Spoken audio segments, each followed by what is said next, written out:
হচ্ছে যে ভারতবর্ষের ধর্ম সম্পর্কে আমাদের একটা পরিষ্কার ধারণা থাকা দরকার। এই ধর্ম হিন্দু ধর্ম নয়, এই ধর্ম হলো সনাতন ধর্ম। আর সেই কারণেই রাজা যুধিষ্ঠির নারদকে জিজ্ঞাসা করেছিলেন, বলুন ব্রহ্মর্ষি বাপ, সনাতন ধর্মটা কি? আমি আপনার মুখ থেকে একটু শুনতে চাই। এবং রাজা যুধিষ্ঠিরের কথায় নিজেই প্রশ্ন করছে, ভগবান শতমিচ্ছামি নৃণাম ধর্মম সনাতন।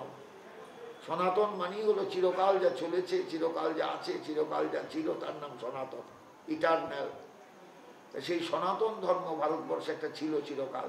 আপনি উপনিষদগুলো খুঁজবেন, দেখবেন সেখানে সত্যং বদ ধর্মং চর সাধ্যায়াত মা প্রমোদ সত্যান ন প্রমোদিতব্যং ধর্মাৎ ন প্রমোদিতব্যং কুশলাৎ ন প্রমোদিতব্যং ভূত্তৈ ন প্রমোদিতব্যং শ্রদ্ধয়া দেয়ং অশ্রদ্ধয়া অদেয়ং শ্রিয়া দেয়ং হ্রিয়া দেয়ং ধিয়া দেয়ং সংবিদা দেয়ং এসো আদেশ এসো উপদেশ এসো বেদ উপনিষদ।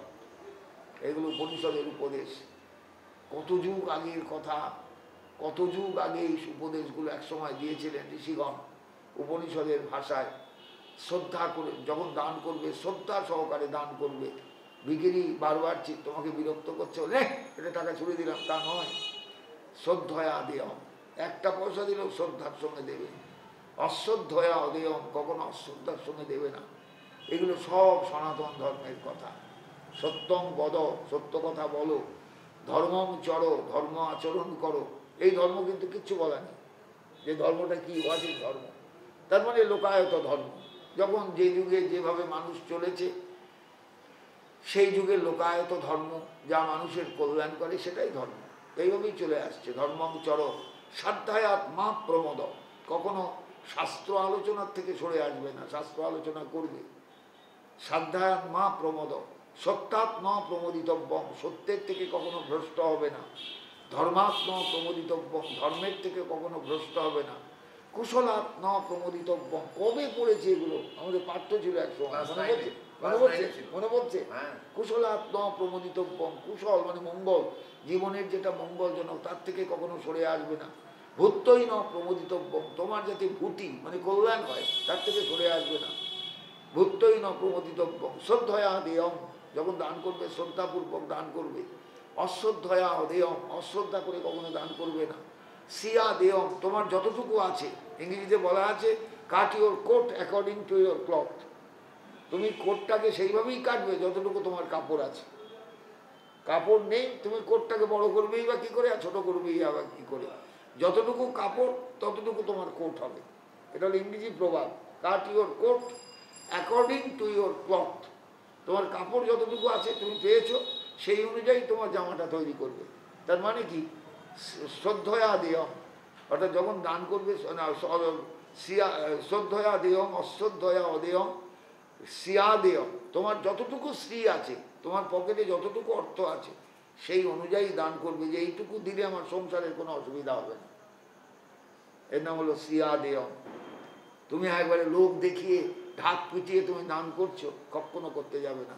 তাতে তোমাকেই বিপদে পড়তে হবে, কারণ তুমি যখন না খেতে পেয়ে মরবে, তখন কিন্তু কেউ নাও দেখতে পারে তোমাকে। অতএব শ্রিয়া দেয়, যতটুকু তোমার cut your coat according to your cloth, যতটুকু কাপড় আছে ততটুকু কোটটা কাপড়। তোমার যতটুকু পয়সা পকেটে আছে সেইটুকুর মধ্যে বিবেচনা করে দাও, যাতে তোমার সংসারে টানাটানি না হয়। শ্রিয়া দেয়ম। রিয়া দেয়ম, দান যখন করবে লজ্জা সহকারে দান করবে। তুমি মনে করো না তুমি একবারে জগতের শ্রেষ্ঠ দাতা, সব কিছু তুমি দিয়ে দিতে পেরেছো, তা কিন্তু নয়। তোমার জন্য ভেতরে একটা লজ্জা থাকে। শ্রিয়া দেয়ম, রিয়া দেয়ম, ভিয়া দেয়ম, ভয়ে ভয়ে দান করবে। তুমি ভুলে যেও না, তোমার কাছে যিনি হাত পাততে এসেছেন তিনি কিন্তু কে তুমি জানো না। হয়তো তিনি এমন ব্যক্তি, তুমি দান করে বিপদেও পড়ে যেতে পারো। যেমন বিপদে পড়ে গিয়েছিলেন দান করতে গিয়ে বলি, সেরকম বিপদেও পড়ে যেতে পারো। অতএব ভিয়া দেহ, ভয়ে ভয়ে দান করবে। সংবিদা দেহ, চেতনা নিয়ে দান করবে, চৈতন্য হারিয়ে দান করতে যেও না। ভাবতে পারবেন, এই হলো ভারতবর্ষের উপদেশ, উপনিষদের কথা। তো এই উপনিষদের মধ্যে সব উপদেশ ধরা আছে। এইগুলো হলো ভারতের ধর্ম জগতের মূল কথা। আজকে আমরা অনেক কিছু ধর্ম উপদেশ, অনেক কিছু শাস্ত্র উপদেশ, এক এক সম্প্রদায়ের এক এক উপদেশ, এক এক ব্যক্তির এক এক উপদেশ, এক এক গুরুর এক একটা বই, তারা উপদেশ, এগুলো শুনে শুনে অভ্যস্ত, কিচ্ছু লাভ নেই। ভারতবর্ষকে জানতে গেলে ভারতের প্রাচীন উপনিষদগুলো ভালো করে পড়লেই ভারতের ধর্ম বোঝা যায়। সেখানে ধর্মকে কোথাও শব্দ পাবেন না, আপনি সব উপনিষদ ঘেটে আসুন, হিন্দু ধর্ম বলে কোনো শব্দ নেই, কোথাও নেই, কোথাও নেই, থাকার কথাও নয়। তো এই শব্দটার সৃষ্টি হয়েছে অনেক পরে, চন্দ্রগুপ্তের আমলে, মৌর্য চন্দ্রগুপ্তের আমলে। ইতিহাসের পৃষ্ঠা খুলে দেখবেন মৌর্য চন্দ্রগুপ্ত কত সালে, কত খ্রিস্টপূর্বাব্দে মগধের সিংহাসনে বসেছিলেন, আলেকজান্ডারের ভারত আক্রমণ কত খ্রিস্টাব্দে, খ্রিস্টপূর্বাব্দে হয়েছিল। তাহলে মনে টাইম তো বোঝা যাবে সঙ্গে সঙ্গে। কারণ খ্রিস্ট জন্ম এটা হলো বিসি, এটা হলো AC, before Christ, after Christ, এইভাবেই তো আমাদের সন তারিখ ভাগ হয়ে গেছে। তা কাছাকাছি যে কোনো মানুষই একটু খেয়াল করলেই, এখন যেমন আমরা 2021 মানে খ্রিস্ট জন্মের পরে 2020 বছর পার হয়ে 21-এ আমরা পা দিয়েছি, এটা হলো খ্রিস্টাব্দ। এবার খ্রিস্টকে রেখে খ্রিস্টপূর্বাব্দ 1, 2, 3, 4 করে পেছিয়ে যেতে হবে। এমনি খ্রিস্টাব্দে খ্রিস্ট জন্মের পরে 1, 2 করে এইভাবে পেছিয়ে আসতে হবে।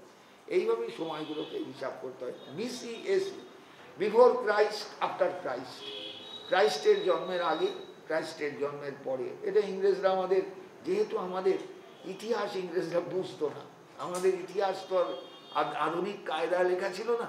বেদব্যাসের পুরাণগুলো ইতিহাস, বেদব্যাসের মহাভারত ইতিহাস, এগুলো সব ইতিহাস। কিন্তু মহাভারতকে বলা হয় যে জাতির ইতিহাস, অর্থাৎ এই জাতিটা, এই যে ভারতবর্ষে যে মানুষগুলো থাকে, এই জাতিটা কিন্তু আজকের নয়, বহু প্রাচীন। এদের একটা ইতিহাস লিখবার চেষ্টা করেছিলেন বেদব্যাস। রামায়ণকে ঠিক ইতিহাস বলা যাবে না, রামায়ণ মহাকাব্য, কিন্তু মহাভারত মহাকাব্য হলেও মহাভারতের একটা বিশেষ পরিচিতি হলো ভারত ইতিহাস। এটা হলো ভারতবর্ষের ইতিহাস। এখানে যে সমস্ত রাজাদের গল্প আছে, রাজাদের কাহিনী আছে, রাজাদের উত্থান পতনের বর্ণনা আছে, এগুলো সবই কিন্তু জাতির একটা ইতিহাস। আমার বাবা ছোটবেলায় বলতেন, আমার এগুলো ছোটবেলায় বাবার মুখ থেকে প্রথম শোনা, তারপরে বইপত্র ঘেটে, বইপত্র নাড়াচাড়া করে যেটুকু বুঝেছি। এই মহাভারত হলো জাতির ইতিহাস।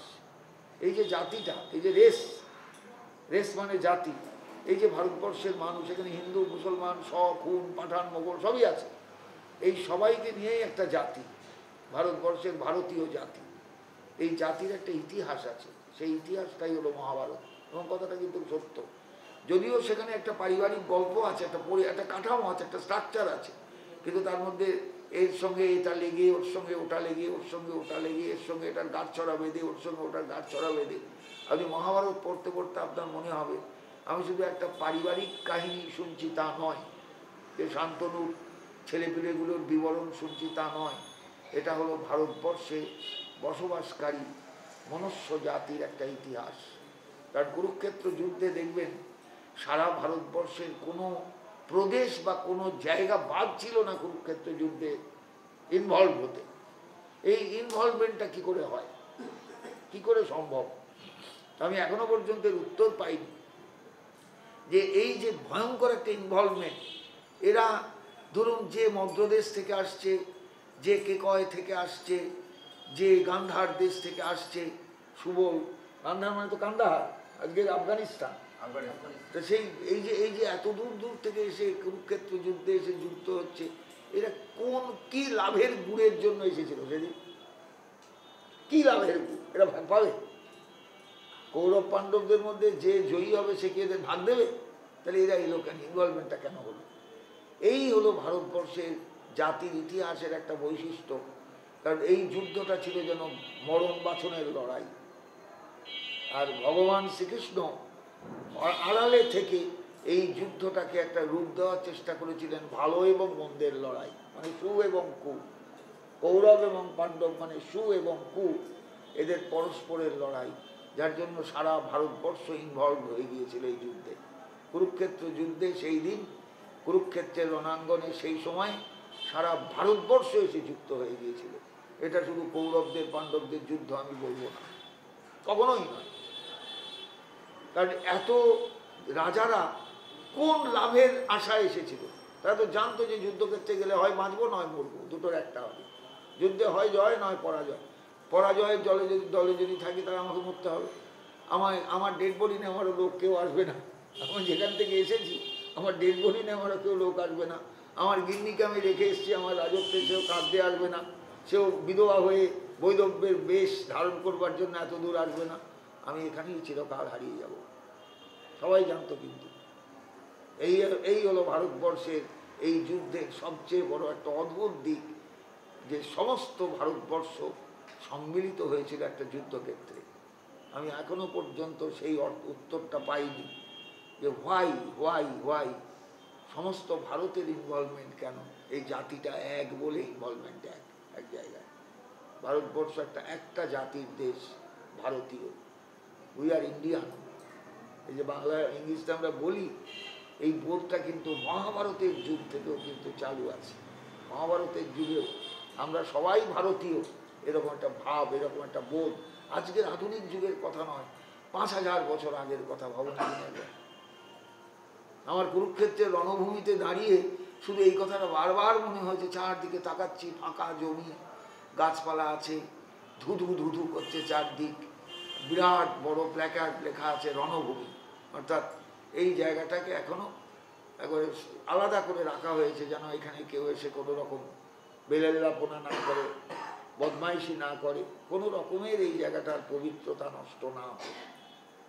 এই বলে একবার রণভূমি বলে কুরুক্ষেত্রের এই যুদ্ধের ক্ষেত্রটাকে অন্তত 100, 150, 200 বিঘে জায়গা, বিরাট, তারও বেশি হবে।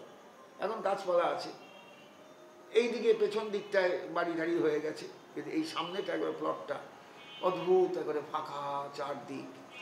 তখন একটা বোধ আছে যে কি করে এলো সবাই। এই হলো ভারতবর্ষের ভারতীয়ত্বের বোধ সর্বপ্রথম কুরুক্ষেত্রের যুদ্ধে।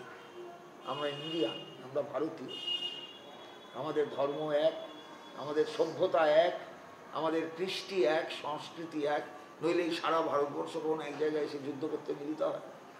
কোথায় দক্ষিণ ভারত, কোথায় উত্তর ভারত, কোথায় কেরল, কোথায় গান্ধার, ভাবা যাবে না। প্রাগজ্যোতিষপুরের হাতিগুলো, প্রাগজ্যোতিষপুর মানে আসাম, ভগদত্ত প্রাগজ্যোতিষপুরের রাজা, প্রাগজ্যোতিষপুরের হলো আসামের একটা নাম প্রাগজ্যোতিষপুর, সেখান থেকে অজস্র বুনো হাতি নিয়ে যুদ্ধ করতে এসেছিলেন কুরুক্ষেত্র যুদ্ধে। পাহাড়ের মতন এক একটা হাতি, এবং এখনো আসামে কাজিরঙ্গায় গেলে হাতির সেই রকমই, গন্ডার সেই রকমই পাহাড়ের মতনই হাতি আছে। আমি তো একবার আমাদের বাস আটকে গেল একবারে শ্রীরামপুর বর্ডারে, একবারে আসামে ঢুকবো, ওখানে একটা শ্রীরামপুর আছে, শ্রীরামপুর বর্ডারে গাড়ি আটকে গেল। কী ব্যাপার? হঠাৎ রাত্রি বলে দুম করে ঘুম ভেঙে গেছে, কী হয়েছে? সব গাড়ি পরপর দাঁড়িয়ে আছে, হাতির পাল রাস্তা পার হচ্ছে। করিডর, হাতির করিডর থাকে, করিডরে যদি হাতি বেরোয়, তখন যদি কেউ গাড়ি চালায়, আলো লাইট জ্বালিয়ে কেলেঙ্কারি হয়ে যেতে পারে। ওদের ঝপ করে সব লাইট নিভিয়ে দিয়ে হাতির পাল আস্তে আস্তে আস্তে আস্তে অন্তত 50, 60, 100টা হাতি রাস্তার এপার থেকে ওপারে চলে যাচ্ছে। ওটা হলো হাতির করিডর শ্রীরামপুরে। রাত্রির গভীর রাত, তখন তো 2টো আড়াইটা হবে, হাতি পার হচ্ছে রাস্তা থেকে ও রাস্তায়, এই জঙ্গল থেকে ও জঙ্গলে যাচ্ছে, মাঝখান দিয়ে হাইওয়ে চলে যাচ্ছে। তো এইগুলো আমার অনুভব আছে যে হাতি আসামে প্রচুর আসামে। এবং দেখবেন মহাভারত পড়লে দেখবেন আসামের প্রাগজ্যোতিষপুরের রাজা ভগদত্ত, তিনি যুদ্ধক্ষেত্রে হাতি নিয়ে এসেছেন হস্তি বাহিনী। এবং চতুরঙ্গ বাহিনী মানে একদল হস্তি বাহিনী, একদল অশ্ববাহিনী, একদল রথবাহিনী, একদল পদাতিক। আজকে যেমন আর্মি একটা ভাগ, এয়ারফোর্স একটা ভাগ, নেভাল ফোর্স একটা ভাগ, এখন 3টে ভাগ। তখন ছিল এক চতুরঙ্গ বাহিনী। চতুরঙ্গ মানেই হলো চতুরঙ্গ সেনা। চতুরঙ্গ সেনা মানেই হলো একটা হস্তি বাহিনী, সেগুলো হাতির ওপর যাবে। একটা হলো গজবাহিনী, একটা হলো গোটক বাহিনী, ঘোড়ার ওপর যাবে। এটা কিন্তু মুসলিমরা প্রথম আমাদের দেশে আমদানি করে, কিন্তু তার আগেও ঘটক বাহিনী ছিল, তবে খুব কম। তো তখন এত ঘোড়া, কেমন করে ঘোড়া চালাতে হয় এটা ভারতবর্ষ প্রথম দিকে কিন্তু জানতো না, তারপরে আস্তে আস্তে শিখে গেলে। ঘটক বাহিনী, তারপরে হলো রথ বাহিনী, রথেরও একটা বাহিনী ছিল, আর তারপরেই হলো পদাতিক, আর্মি যাকে বলা হয় আজকের ভাষায়। তখন ছিল চতুরঙ্গ বাহিনী, এখন 3টে বাহিনী। একটা নেভাল ফোর্স যেটা জাহাজ যুদ্ধ করে, একটা হলো এয়ারফোর্স যেটা আকাশে যুদ্ধ হয়, আর একটা হলো আর্মি যেটা পায়দল যুদ্ধ করতে করতে এগোয়। এই হলো 3টে বাহিনী। তা যাই হোক, মহাভারতের যুদ্ধে 4টে বাহিনী ছিল, চতুরঙ্গ বাহিনী ছিল। এরা কোথার থেকে এসেছে, এরা কোন ধর্মের লোক, এরা কোন ভাষায় কথা বলতো, সবই তো ভাষা আলাদা, কিন্তু তাও তারা যুদ্ধে এসেছে। এই হলো জাতির ইতিহাস। সর্বপ্রথম বেদব্যাস লিখলেন যে সারা ভারতবর্ষ এক জায়গায় এসে মিশে গেছে এই ভারতের মহামানবের সাগর তীরে। এই জন্য মহাভারত পড়তে গেলে খুব সচেতন হয়ে পড়তে হয় মহাভারত। আমি কিন্তু মহাকাব্য পড়ছি না, মহাকাব্যের ঢংটা ঠিক আছে, কিন্তু আমি পড়ছি জাতির একটা ইতিহাস। সেই ইতিহাস হয়তো ইংরেজদের কায়দায় লেখা নয়, ইংরেজরা যে কায়দায় ইতিহাস লেখা আমাদের শিখিয়েছে, আজকে যেমন ইতিহাস আমরা পড়ি, ছেলে মেয়ে যে ইতিহাস পড়ে, এটা ইংরেজদের শেখানো কায়দা, কিন্তু এটা হলো বেদব্যাসের ইতিহাস, হলো বেদব্যাসের নিজস্ব ঢঙে লেখা। এটাই এই মহাভারত হলো জাতির ইতিহাস।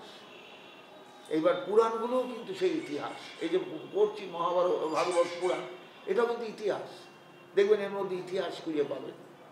আমি দক্ষযজ্ঞ বিবরণ পড়বার সময় আপনাদের বলেছি, এই হলো শিবের এবং বিষ্ণুর প্রথম লড়াই। এটা আর কিচ্ছু নয়। লড়াইটা হলো শিব বড় না বিষ্ণু বড় তা নয়, শিবের তখন প্রতিষ্ঠাই হয়নি সমাজে, সংসারে, ভারতবর্ষে তখনও শিবের প্রতিষ্ঠা আসেনি। যে শিব তত্ত্বরূপে কি, শিবটা কি, তখন আমরা শালগ্রামের উপাসনা করি। এই যে আজকে প্রত্যেক ঠাকুর বাড়িতে বা ব্রাহ্মণ বাড়িতে শিবলিঙ্গ এবং শালগ্রাম পাশাপাশি দেখতে পান, একই বস্তু। আমিও বলবার সময় বহুবার বলেছি যে শিবলিঙ্গ শালগ্রামে কোনো ভেদ করবেন না, তত্ত্বটা এক। এই তত্ত্বটা কিন্তু একদিনে স্বীকৃত হয়নি। এই তত্ত্বটার প্রথমে কিন্তু ভয়ঙ্কর একটা গণ্ডগোল ছিল। দক্ষ প্রজাপতি শিবের শিবত্বই মেনে নেননি, শিবের গুরুত্বই মেনে নেননি। এই দক্ষ প্রজাপতির মেয়েই ছিলেন সাক্ষাৎ মহামায়া সতী। তিনি নিজের জীবন দিয়ে, নিজের যোগাগ্নিতে আহুতি দিয়ে নিজের দেহটাকে নিজের স্বামীর প্রতিষ্ঠা দিয়ে গেলেন। ওই যে আমরা গল্প শুনি যে সতীর দেহ ঘাড়ে নিয়ে মহাদেব সারা ব্রহ্মাণ্ড চক্কর দিচ্ছেন, আর বিষ্ণুর সুদর্শন তাকে কাটতে কাটতে কাটতে কাটতে যাচ্ছেন। ভারতবর্ষে 51টা সতীপীঠ, এক এক জায়গায় সতীর এক একটা অংশ দেহের কেটে কেটে পড়েছে। এগুলো সব গল্প, কিন্তু গল্পের ভেতরে আসল সত্যটা হলো এইভাবেই শক্তিপীঠের সৃষ্টি, শক্তিপীঠের সঙ্গে শৈবপীঠেরও সৃষ্টি, শিবেরও মহিমার সৃষ্টি। শিব যে কেমন মহিমময় এই দক্ষ প্রজাপতির যজ্ঞে সেটা ধরা পড়েছে। এবং এই দক্ষ প্রজাপতির যজ্ঞই হলো শিবকে প্রতিষ্ঠার শেষ ধাক্কা। কিন্তু তাতেও শিব আঘাত পাননি, শিবের পূজা বন্ধ হয়নি, শিব প্রতিষ্ঠিত হয়ে গেলেন সতীর দেহত্যাগের কারণে। স্ত্রী নিজে মৃত্যুবরণ করে স্বামীর মহিমাকে জগতে প্রতিষ্ঠিত করে গেলেন। ব্যাপারটা বুঝতে পারছি? এগুলো ইতিহাস। আমরা মানে পুরাণের ঢঙে, গল্পের রসায়নে, কেমিস্ট্রিটা গল্পে, কিন্তু পুরাণের ঢং, কিন্তু এটা তো ইতিহাস। যে একসময় প্রথমে কিন্তু শালগ্রাম শিলাকে, তার পাশে শিবলিঙ্গকে এইভাবে মেনে নেওয়া হয়নি, শিবকে মানা হয়নি, তারপরে শিবকে মানা হলো। এখন দেখুন আপনি শালগ্রাম শিবলিঙ্গ পাশাপাশি রেখে পুজো হচ্ছে। যেখানে শালগ্রাম সেখানে শিবলিঙ্গ, যেখানে শিবলিঙ্গ সেখানে শালগ্রাম। এগুলো ইতিহাস। তাহলে পুরাণটাও ইতিহাস। তাই পুরাণ মানেই তো পুরোনো দিনের কথা, পুরোনো কথার থেকেই তো পুরাণ। পুরোনো মানেই বাংলা যেটা পুরোনো বলি, কাপড়টা পুরোনো হয়েছে, বাড়িটা পুরোনো হয়ে গেছে, স্থানটা পুরোনো স্থান, এগুলো বলি তো। তাই পুরানো মানেই পুরাতন, পুরাতন মানেই পুরাণ। এইভাবেই কিন্তু ইতিহাস আমাদের ভারতবর্ষে একসময় লিখিত হতো। আমরা সেই ইতিহাস পড়তাম, কিন্তু ইংরেজরা এসে আমাদের কায়দা পাল্টিয়ে দিল, সন্তারিখ পাল্টিয়ে দিল। সন্তারিখের হিসাবে লেখা লিখতে হবে ইতিহাস, নইলে মানুষ বুঝতে পারবে না। কথাটা ঠিক, এক অর্থে ঠিক, যে আমরা এখন ইতিহাস বলতেই পুরাণ পড়ে যদি ইতিহাস কেউ বলে হাজার হাজার বছর আগে, আর কিছু বলতে পারবো না, কত হাজার বছর আগে বলতে পারবো না। এই জন্যই গন্ডগোল হয়ে যাবে। ওই জন্যই পরবর্তীকালে ইতিহাস লিখবার সময় খুব সচেতন হয়ে ইতিহাস লেখা শুরু হলো BC AC। কিন্তু তার আগে দেখবেন খ্রিস্টাব্দের বালাই নেই। কত যুগ আগে, ও কোন সত্য যুগে, কোন চেতা যুগে, কোন দাপর যুগে, কোন অমুক যুগে, এই বলা হবে। তো কাজে কাজে এগুলো করতে গেলে বা বলতে গেলে খুব সাবধান হয়ে, যে ভারতবর্ষের ধর্মের কোনো ইতিহাস বলা যাবে না, যে ধর্মটার সৃষ্টি এই যুগে, অতকালে, অমুক সময় বলা যাবে না। এই ধর্ম প্রচলিত, কারণ আমাদের ধরা হয় একটা বেদের মন্ত্রের যুগ চলে গেল, এরপরে এলো উপনিষদের যুগ চলে গেল, এরপরে এলো পুরাণের যুগ চলে গেল, এরপরে এলো বিভিন্ন রকমের অন্যান্য শাস্ত্র, স্মৃতিশাস্ত্র, এদের যুগ চলে গেল, এসে গেল আধুনিক যুগ। এইভাবে যুগের ভাগ করা হয়। যেমন গীতার যুগ, গীতাটা কোন সময় বলা হয়েছিল, এর লিখিত রূপটা কবে থেকে এলো? গীতা তো মুখে বলা হয়েছিল, কথাগুলোকে লিখলেন কি? আমরা বেদব্যাসের মহাভারতে গীতাকে পাচ্ছি। তা গোবিন্দ তো আর তাকে তো টেপ করে রাখা হয়নি তখন। সঞ্জয় সেই গীতার উপদেশ ভগবান ইয়েতে কুরুক্ষেত্রে দাঁড়িয়ে বলছেন, আর সঞ্জয় একদম ভিডিও ক্যাসেট দেখছেন হস্তিনাপুরে বসে, তাই তো? ভিডিও ক্যাসেট দেখছেন। তার মানে বেদব্যাস আশীর্বাদ করেছিলেন, সঞ্জয় তুমি এখানে বসে যুদ্ধক্ষেত্রে যা হচ্ছে তুমি সব দেখতে পাবে, সব শুনতে পারবে, তুমি মহারাজ যুধিষ্ঠির ধৃতরাষ্ট্রকে সেগুলো শোনাও। সঞ্জয় যে একটু যদি কারোর ঘোরাঘুরি থাকে তাহলে হস্তিনাপুর এবং কুরুক্ষেত্রের দূরত্বটা দেখবেন। আমি তো গিয়েছি ওই রাস্তা দিয়ে। হস্তিনাপুর হলো একদম মিরাট, আজকের মিরাট উত্তর ভারতে, মুসলিম অধ্যুষিত স্থান। আমি মিরাটের উপর দিয়ে গিয়েছি, তখন মনে পড়ে গেল এইটাই তো হস্তিনাপুর ছিল, গঙ্গার ধারে মিরাট। এবার সেই মিরাট থেকে আমি যাচ্ছি একবারে দিল্লি, দিল্লির থেকে কুরুক্ষেত্র, পানিপথ, কুরুক্ষেত্র কত দূরে। তাহলে ওইখানে যুদ্ধ হচ্ছে, আর এইখানে হস্তিনাপুরে বসে সঞ্জয় তিনি যা দেখছেন একদম চোখের সামনে ঝকঝক ঝকঝক করছে, যেন একদম ভিডিও ক্যাসেট দেখছেন, লাইভ টেলিকাস্ট যাকে বলে।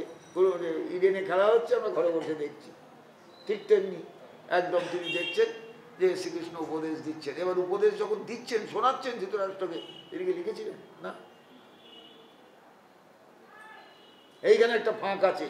যখন মহাভারত লিখতে বসলেন বেদব্যাস, তখন কাকে লেখক করবেন মাথায় তখন গড়গড় করছে, কাকে লেখক করবেন, কাকে লেখক করবেন, কাকে লেখক করবেন।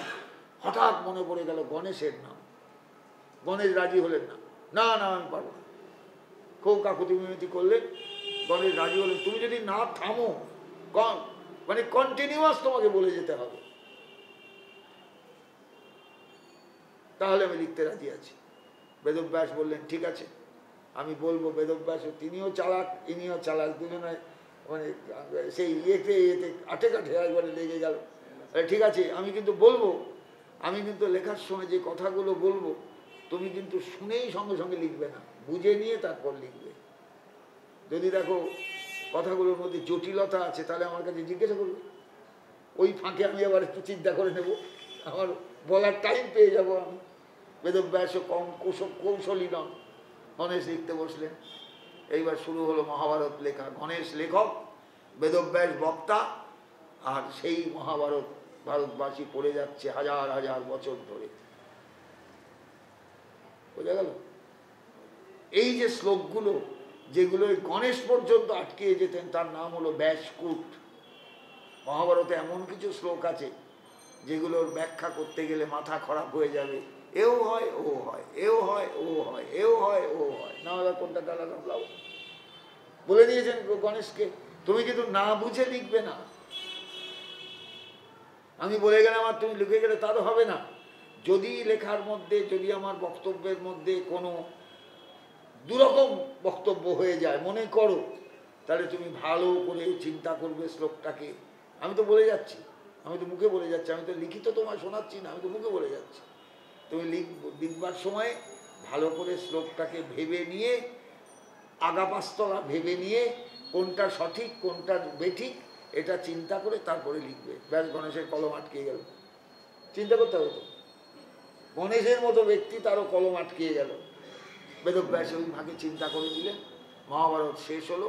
1 লক্ষ শ্লোক, 1 লক্ষ শ্লোকের গ্রন্থ। ভাবা যাবে একটা ইতিহাস লিখছেন বেদব্যাস।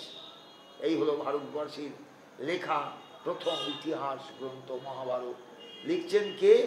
পরাশর নন্দন বেদব্যাস, সত্যবতীর গর্ভজাত সন্তান, কুমারী অবস্থায়। তো এই হলো ভারতের ইতিহাস, এবং ধর্মটাও তাই ওই রকম প্রাচীন। আমরা কিচ্ছু বলতে পারবো না এ সম্পর্কে। ভারতবর্ষের মানুষের কিচ্ছু ধারণা নেই। মানুষ এইটুকু বিশ্বাস করে যে এই ধর্ম কবে সৃষ্টি হয়েছে আমাদের জানা নেই, আমরা বলতে পারবো না। তাই সনাতন, এখনো সনাতন। ইদানিংকালে এটাকে হিন্দু ধর্ম বলা হচ্ছে, কিন্তু একে সনাতন বলাটাই কিন্তু তাৎপর্যময়। হিন্দু ধর্ম বললে অনেক ছোট হয়ে যায়, ধর্মের ব্যাপ্তিটা অনেক ছোট হয়ে যায়, বিস্তৃতিটা অনেক ছোট হয়ে যায়। আমি বললাম না যে লোক, যে মুসলিমটা এই ভারতবর্ষ থেকে যাচ্ছে মক্কায় হজ করতে, তার পাশে লেখা হচ্ছে কমল হাসান এইচ, মানে সে মুসলিম নয়, হিন্দু। তার মানে হিন্দুস্তান থেকে গিয়েছে, তার মানে তার পাশে হিন্দু লেখা থাকবে, এইচ লেখা থাকবে। যে আরব থেকে গিয়েছে, যে ফ্রান্স থেকে গিয়েছে, এরমভাবে প্রত্যেকের পাশে একটা কোন ইয়েতে বর্ণে তার পরিচয়টা লেখা থাকে, যে হিন্দু মানে ভারতবর্ষ থেকে গিয়েছে। তার মানে প্র্যাকটিক্যালি পৃথিবীর বাইরে ভারতবাসীর পরিচয় আমরা হিন্দু, কিন্তু এটা তো প্রকৃত হিন্দু ধর্ম নয়। প্রকৃত ধর্ম কিন্তু হিন্দু নয়, প্রকৃত ধর্ম সনাতন ধর্ম। ওই সনাতন ধর্মের কথাটাই আমরা 2 দিন 3 দিন 4 দিন শুনলাম, যে যেখানে কতগুলো আচরণ, কতগুলো অনুভব, কতগুলো উপলব্ধি, সেটাই ধর্ম। এখানে বলা নেই যে যিনি অমুক দেবতার পূজা করেন তিনি হিন্দু বা তিনি সনাতন ধর্মের লোক, কিছু বলা নেই। যার গলায় পৈতে আছে তিনি হিন্দু, কিছু বলা নেই। যিনি মাথায় টিকি রাখেন তিনি হিন্দু, কিছু বলা নেই। যার কপালে সিঁথিতে সিঁদুর আছে তিনি হিন্দু, কিছু বলা নেই, কিচ্ছু বলা নেই। অর্থাৎ এগুলো সব বাইরের বাইরের বাইরের বাইরের বাইরের বাইরের বাইরের, এগুলো সব তটস্থ। গলায় তুলসীর মালাটা হিন্দুর লক্ষণও নয়, গলায় পৈতেটাও হিন্দুর লক্ষণ নয়, মাথার টিকিটাও হিন্দুর লক্ষণ নয়, কপালে সিঁথিতে সিঁদুরটাও হিন্দুর লক্ষণ নয়। সনাতন ধর্ম হিন্দু নয়, সনাতন ধর্মের লক্ষণ হলো সত্য, দয়া, তপস্যা, সুচিতা, তিতিক্ষা, ইক্ষা, সম, দম, অহিংসা, ব্রহ্মচর্য, ত্যাগ, সাধ্যায়, সরলতা, সন্তোষ, সমদৃষ্টি সম্পন্ন হয়ে সেবা, গ্রাম্য ইহা উপরম, গ্রাম্য চেষ্টা থেকে নিজেকে সরিয়ে নিয়ে আসা, গুটিয়ে নিয়ে আসা। ছেলেগুলো বসে তাস পিটছে, অযথা সময় নষ্ট করছে, কি দরকার আছে? গুলকানি মেরে চায়ের দোকানে আড্ডা দেয় না লোকে, এগুলো হলো গ্রাম্য ইহা। কাজ নেই কাজ তো খই ভাজ, ওই হলো গ্রাম্য ইহা। কাজ নেই, এটা খই ভাজ, আমরা বাংলায় বলি না, এর নাম হলো গ্রাম্য ইহা। অর্থাৎ গ্রাম্য চেষ্টা, এর থেকে সরে আসা। না, সময়টাকে নষ্ট করে, ফালতু নষ্ট করে লাভ নেই। জীবনের গোনাদিন শেষ হয়ে যাবে, আমাকে এইটুকুর মধ্যে কিছু এগিয়ে যেতে হবে। গ্রাম্য ইহা থেকে উপরম সরে আসা, মানুষের বিপর্যয় দেখে নিজে সাবধান হওয়া, মৌন হয়ে থাকা, আত্ম সমালোচনা করা, আত্ম অনুভব করা, আত্মবিমর্শন, নিজেকে জানার জন্য চেষ্টা করা। আমি আবার রিপিট করে দিয়ে ছেড়ে দিয়ে যাব। অন্নাদ্যাদে সংবিভাগ, নিজের খাদ্য তাকেও খাওয়ার সময় একটু চিন্তা করে নেওয়া, এই কটা খেয়ে আমি এই কটা রাখবো পাখি, পক্ষী, পশু এদের জন্য, যারা এই অন্নের একটা ভাগ পায়, দেওয়া উচিত তাদের। আর কি ভূতেভ্যস্ত যথাযথ, যে কোনো প্রাণীকে দেওয়া যায়।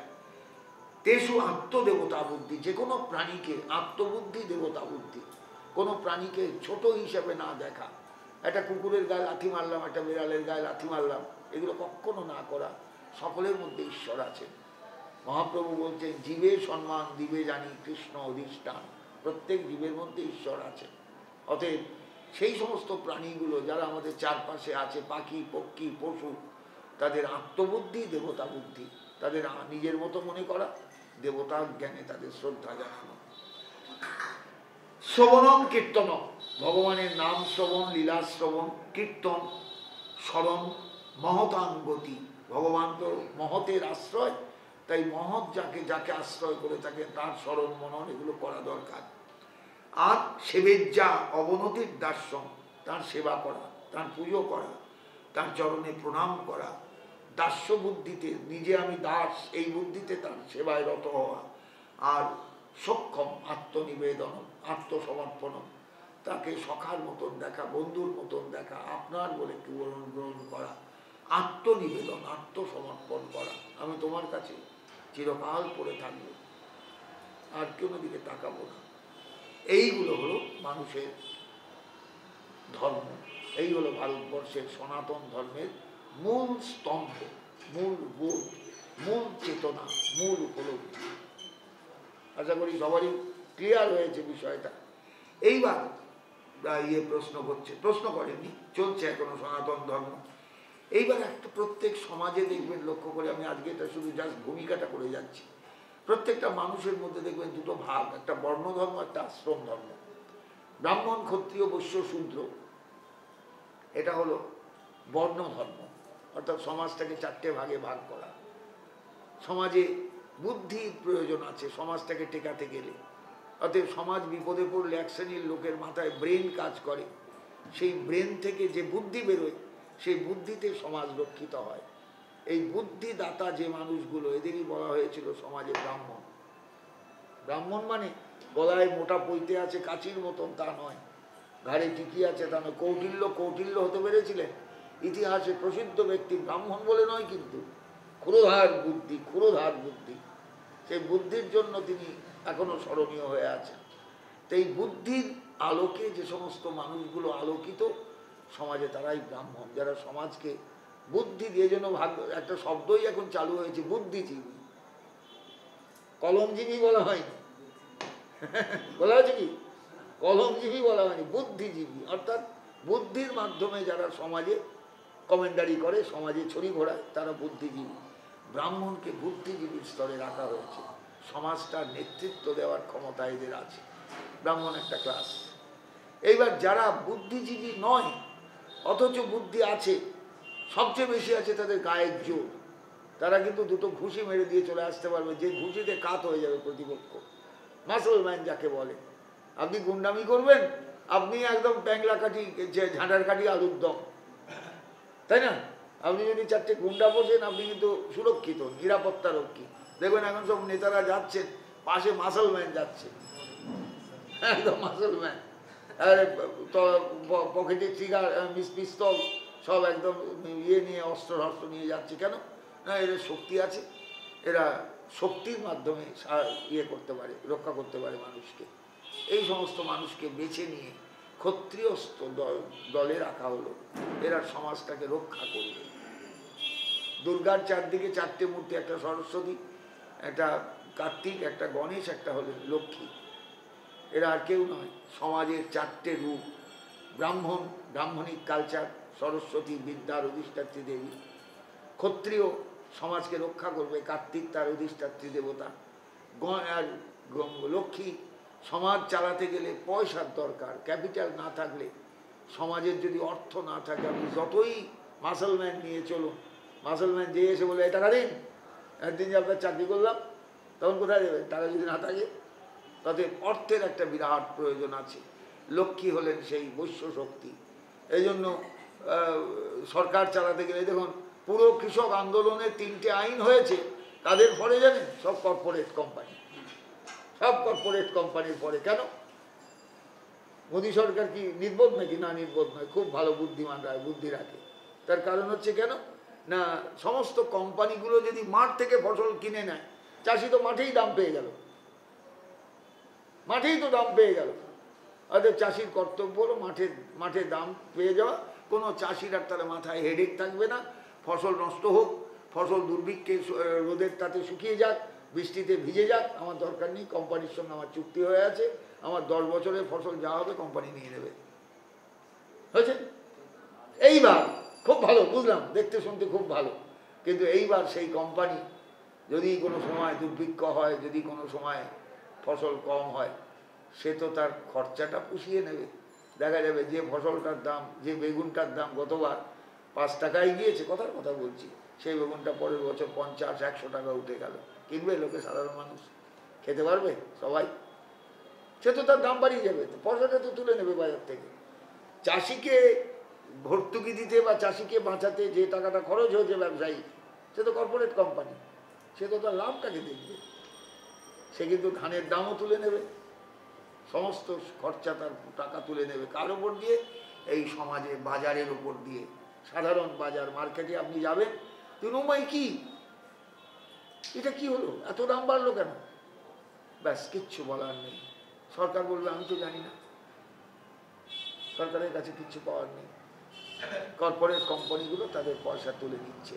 অতএব আপনি এই যে এবার দাম যে বাড়লো জিনিসের, লক্ষ্য করেছেন কিছু? খেয়াল করলেই বুঝতে পারবেন। একটু আধটু জানি যেগুলো কর্পোরেটের হাতে গিয়েছে, সব দাম তুলে নিয়েছে, তারা কিন্তু ঠিক আছে। মরেছে সাধারণ মানুষ, খেটে খাওয়া মানুষ, তারা মরেছে। এই হচ্ছে আধুনিক সভ্যতা, এই হচ্ছে কর্পোরেট লাইফ, এই হচ্ছে কর্পোরেট জীবন।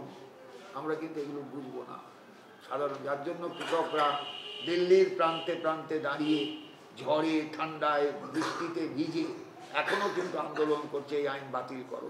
কারণ সরকার তো কর্পোরেটের হাতে ছেড়ে দিতে হলে আমার তাহলে নিশ্চিন্ত, আমার তাহলে চাষিদের দিকে তাকাতে হবে না, আমাকে কারোর দিকে তাকাতে হবে না, কোম্পানি বুঝে নেবে। আমি মাঝখান থেকে প্রধানমন্ত্রী হয়ে থাকবো, 2খানা প্লেন কিনেছি, আরো 6খানা প্লেন কিনবো, এই হলো ব্যাপার। বুঝতে ব্যাপারটা কি আরামের জীবন। এই হচ্ছে আজকের বর্তমান যুগ। এই জন্যই আমি বলছি যে বিষয়টা প্রত্যেক মানুষের বোঝার দরকার, সব প্রত্যেকের বোঝার দরকার যে কিভাবে সমাজের সঙ্গে মানুষের এইভাবে চলে। এইবার বলছেন ওই যে ব্রাহ্মণ যিনি সত্যিই বুদ্ধিমান, এককালে চিন্তায় তো তাই তো ছিল, রাজা পর্যন্ত গিয়ে ব্রাহ্মণের কাছে গিয়ে হাত জোড় করতেন, বলুন ঋষিবর আমার এখন কি করা উচিত। কেন? তার তো চাল নেই, চুলো নেই, একটা কুড়ে ঘর।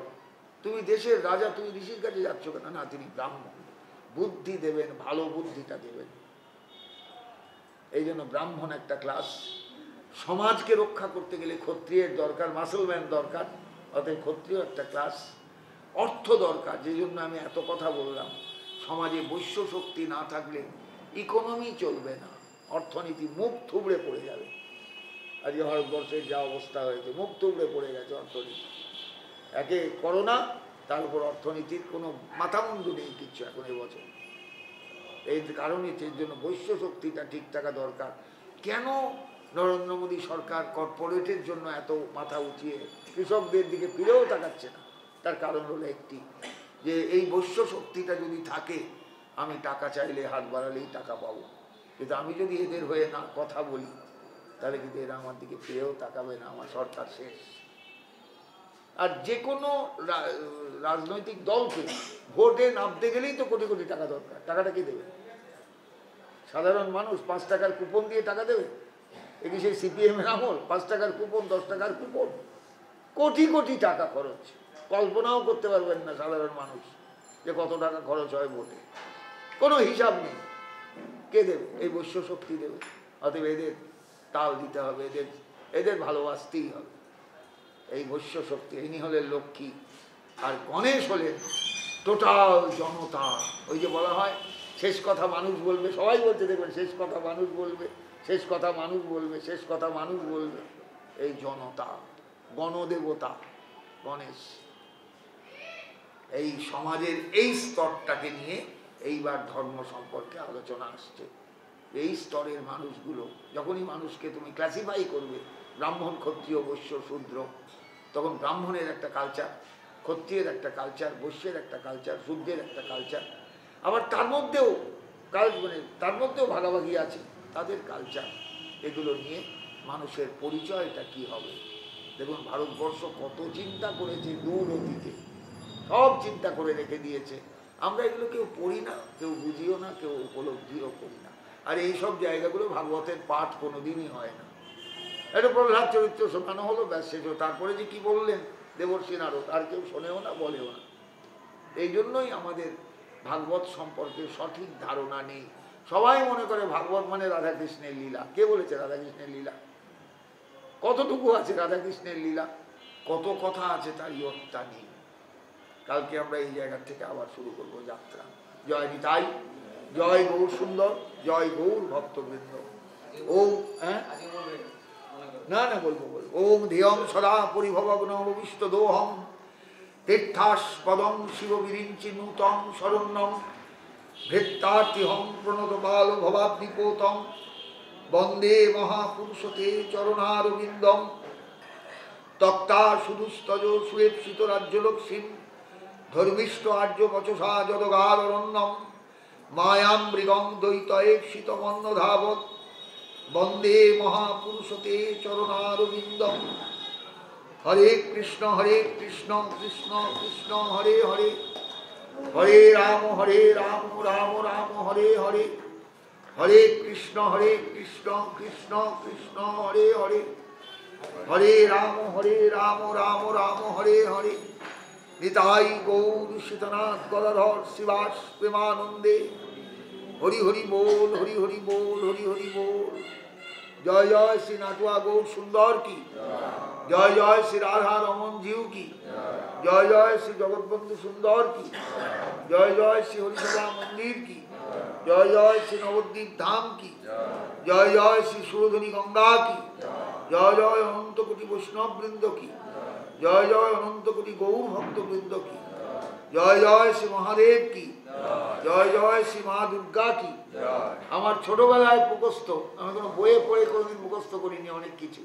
আমার মা বলতেন স্নান করে, আমার এই শুনে শুনে মুখস্থ। আজকে সেই মন্ত্রটা শোনাচ্ছি, শিবের মন্ত্র। প্রণাম। নমস্তুভ্যং বিরূপাক্ষ নমস্তে দিব্যচক্ষুষে নমো পিনাক হস্তায় বজ্রহস্তায় বৈ নম নমো ত্রিশূল হস্তায় দণ্ড পাশাশি পানয়ে নমো ত্রৈলোক্যনাথায় ভূতানাং পতয়ে নমঃ।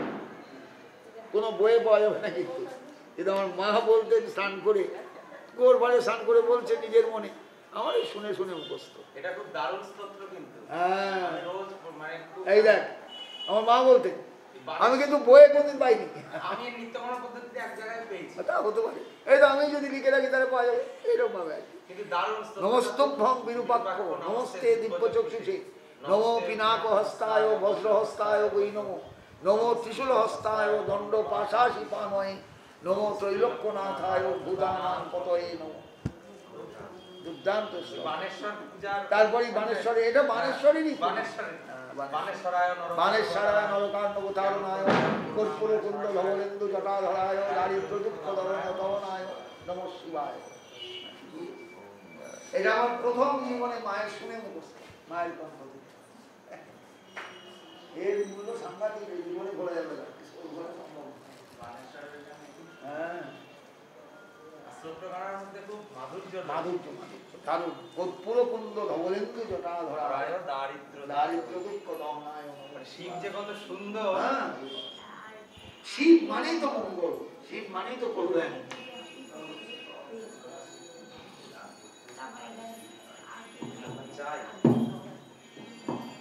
তোর ওইটা জানা আছে, তোর ওই মন্ত্রটা জানা আছে। না না, এটা নিশ্চয়ই দাদুদের কাছে শুনে শুনে, দাদুদের কাছে শুনে শুনে